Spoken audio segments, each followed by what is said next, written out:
Hello out there, how are you today? First things first, I believe yesterday in the video I said this is week 17. I'm getting ahead of myself. This is week 16. And most of you probably don't even care. I don't imagine you heard me say that and you went back to look on the videos to see if that's true. But I checked and I realized this is week 16. All right, that's part stuff. This is Tuesday and we're talking about resentment. Because part of what we want to do here at Love 52 is spread love. Not partly, that's what we want to do. And so one way we're working on that is to talk about love, kind of clarify, redefine, have a working understanding. We're simplifying love. Part of the formulas help with that. And we're uncomplicating love. And that's where resentment comes in. Because, we want to spread love. That's the goal. And look, I like to think and I like to believe that my goal is I want to spread love to everyone. But if we have resentment, what we're basically saying is I want to spread love to everyone except. And then we cut some people out. Maybe it's one person, maybe it's a number of people, I don't know.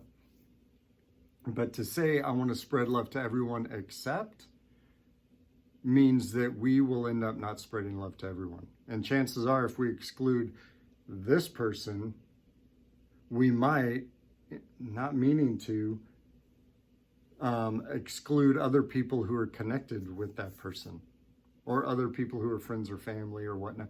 I mean, you can see that it ends up, it won't be spreading love to everyone except this one person. It'll be spreading love, trying to spread love to everyone except these people.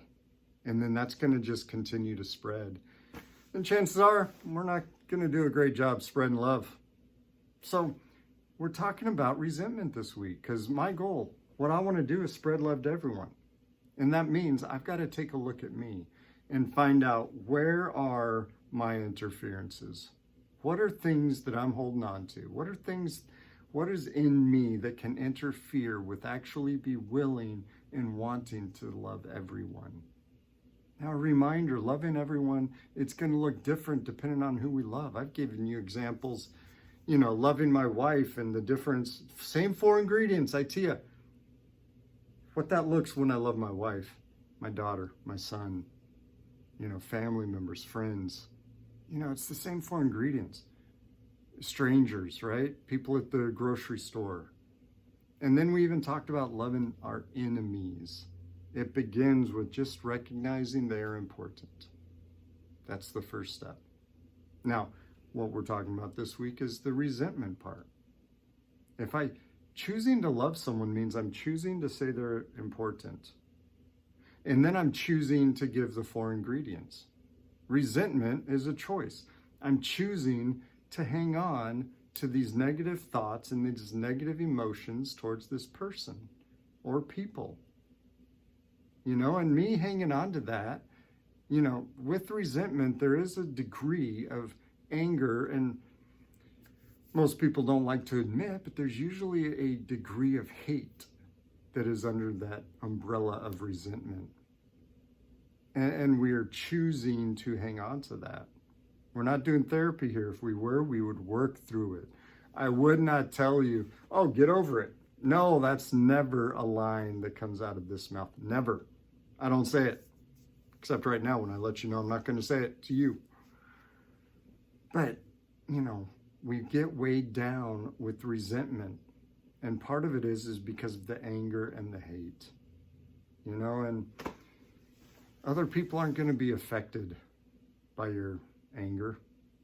If you got resentment, probably you keep them miles away and never have contact with them so they don't even know what you're feeling, what you're thinking.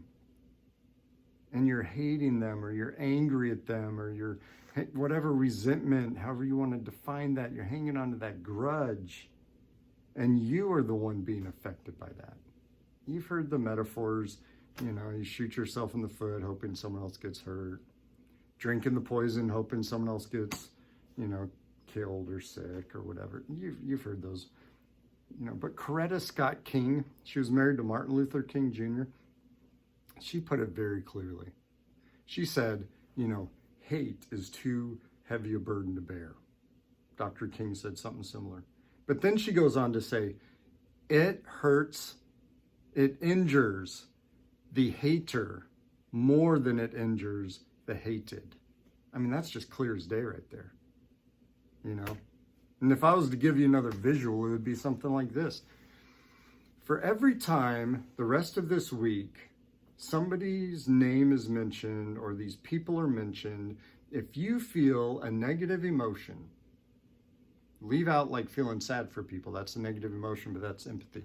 If you experience anger, frustration, you know, agitated, irritated, if there's a negative emotion that you get triggered when you hear that name or the people or you see them,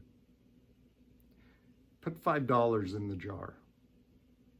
And then for every minute that that emotion stays with you, that you hold on to, for every minute that you hold on to that emotion towards them or the thought, $5 more for every minute.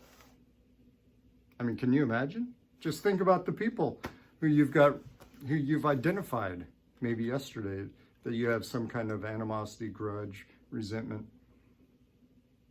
How many times would you have to put $5 in that jar? And then at the end of the week, give it to me. I get it. You don't get it back. When we waste energy, we waste it. We do not get it back. I mean, the good news is tomorrow you start with the new fresh cup, full cup. But you don't get your money back. You don't get your energy back. You don't get your time back. So, hey, look, if you actually want to do this, I'm open to taking the money. $5 each time a negative emotion is triggered by hearing the name, seeing the face or something. And then $5 for every minute afterwards. I'll go buy a new surfboard probably pretty soon, I imagine. I mean, that's what resentment does to us. It consumes and it wastes part of us. All right? We will talk tomorrow.